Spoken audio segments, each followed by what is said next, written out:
అలాగే అన్నమయ్య జిల్లా రాజంపేట జిల్లా కేంద్రం సాధన సమితి ఆధ్వర్యంలో రాజంపేట డిగ్రీ మరియు ఇంటర్మీడియట్ విద్యార్థులు రాజంపేట జిల్లా కేంద్రం చేయాలని డిగ్రీ కాలేజ్ దగ్గర నుంచి భారీ ఎత్తున ర్యాలీతో నినాదాలు చేస్తూ జేఏసీ నాయకులతో రాజంపేట సబ్ కలెక్టర్ కార్యాలయం వరకు ర్యాలీగా వచ్చి గ్రీవెన్స్ సెల్లో వినతి పత్రం ఇచ్చి ప్రభుత్వానికి జిల్లా కేంద్రం చేసే విధంగా కృషి చేయమని విద్యార్థులు జేఏసీ నాయకులు కోరడం జరిగింది.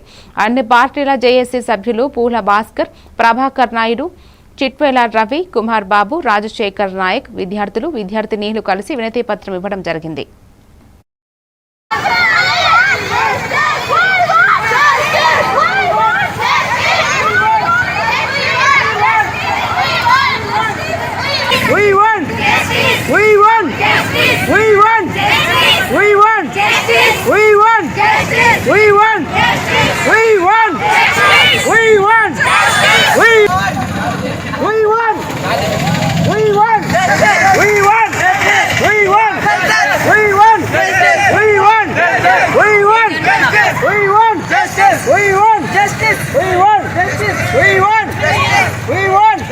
We won!